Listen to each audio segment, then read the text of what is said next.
Hey, welcome back. Let's talk about email. This fall, we actually get to mark 40 years since the first ever email message was sent out over ARPANET in 1971. Can you imagine what that must have felt like? To have sent, thank you, or received the first ever text communication sent instantaneously over a computer network without having to decrypt Morse code? Yes, I have, thank you. It would probably be like remembering how you felt when you got your first email address however many years ago. Thank you, to remember how much fun it was to go to the local library's computer, log on to Yahoo, and write a message to my parents. It was more than just a message. It was kind of like sending a hug. And then they would reply back with a hug. That's kind of what email felt like, a network of hugs. But that dynamic has changed significantly since then. Today there are some 90 trillion emails sent per year. That breaks down to 294 billion per day. Nigerian prince. 94 billion per day, or 2.8 million emails every second. 90% of those are spam and viruses. The legitimate emails come from a user base approaching 2 billion people. That doesn't really fit in the whole network of hugs paradigm anymore. And our lives are becoming affected by this onslaught of email messages so much that it's really becoming to the point that, stop! Stop! No, stop! My God! Oh.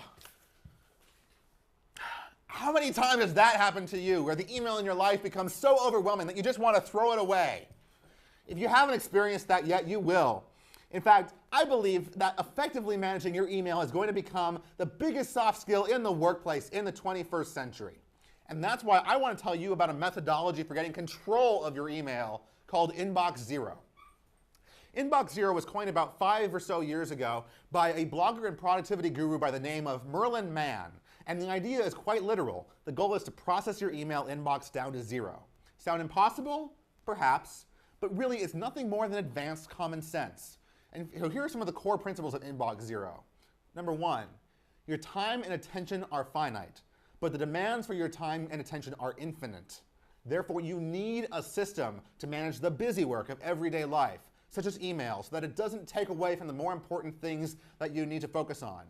But you may need a system, but keep it simple. Don't get too complicated.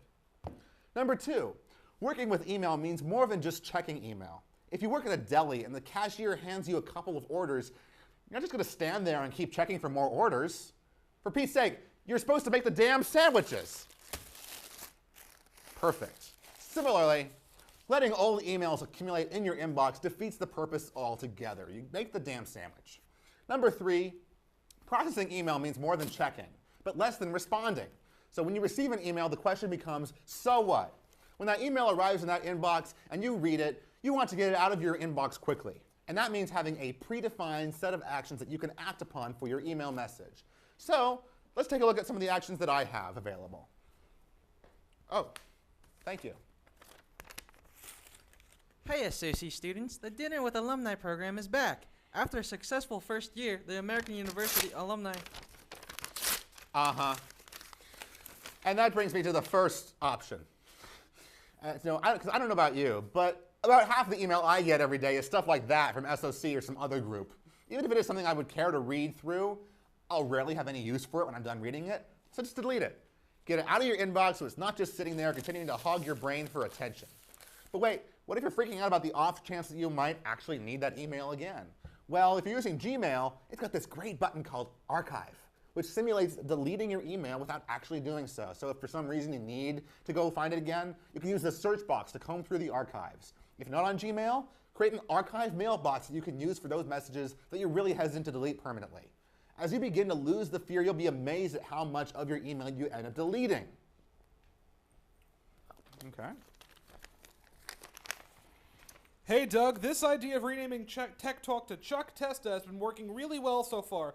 Do you think that perhaps we should change the name permanently? Well, this is an email that I could respond to pretty quickly, so I'm just going to fire out a response right away, even though I don't have a pen. So I'll just, I got my laptop. Okay. Hey, Josh. Absolutely no way in hell, Doug. All right. And now that I've sent my reply, I really don't need to keep that email in my inbox anymore. As far as I'm concerned, the matter is closed, so if Josh wants to continue the conversation, then the email will just pop right back in my inbox anyway. But if I did want to make sure that I hear back from Josh on this, maybe I don't totally want to delete it, so then I might create a pending mailbox that I can drag the email to. And I'll just remember to check that box every day or two to make sure that if Josh doesn't respond to my response, I'll nudge him a bit. No, Chuck Testa. The point is, now that I've processed this conversation, I want to get it out of my inbox so that I can move on to other things. Oh, okay.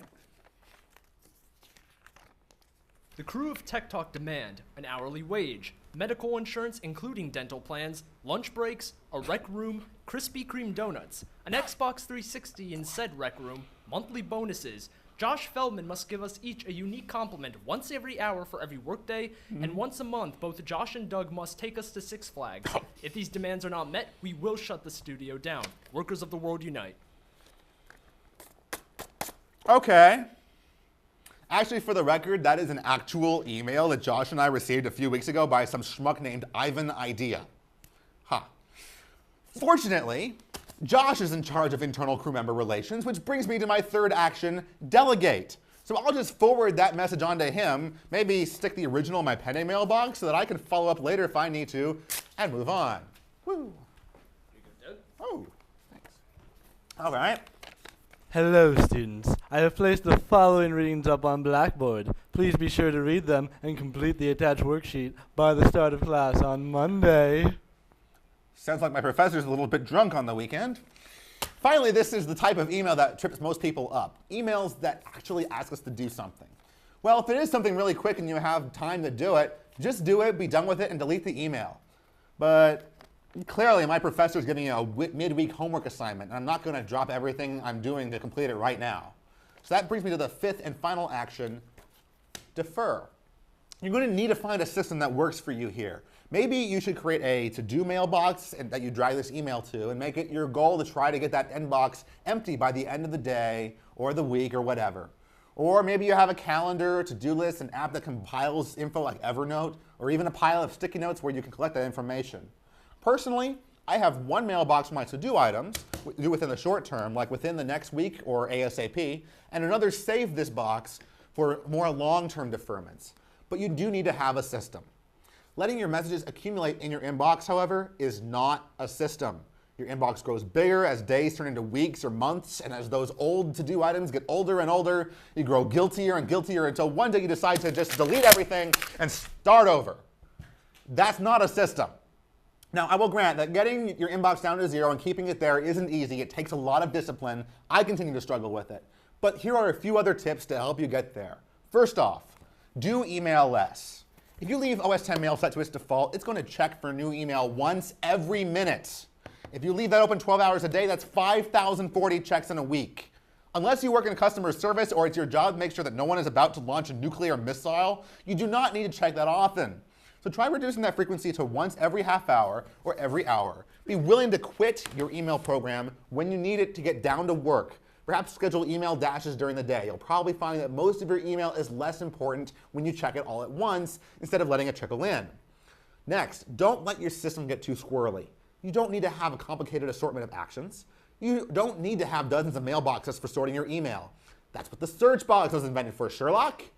If you can't go from reading an email to deciding how to process it within a matter of seconds, then you've made it way too complicated. I said that Inbox Zero is advanced common sense. Nothing that I've described at all is particularly mind-blowing, but the challenge is putting it into practice. But I encourage you to give it a try. Check out inboxzero.com or our website, techtalk.auatv.com, for more links and resources about Inbox Zero. And so with that, wait a minute. Guys, did you actually shut down the studio? Come on, you know we can't actually afford to build a rec room? Damn it. Hold on, we got something somewhere. All right. Hello? Okay, that works. All right, when we come back, we'll move from email to snail mail, and Josh will discuss the Postal Service and other industries fading into the background of the 21st century. That is, if we don't wind up in a binding arbitration and or a trip to Six Flags. We'll be right back.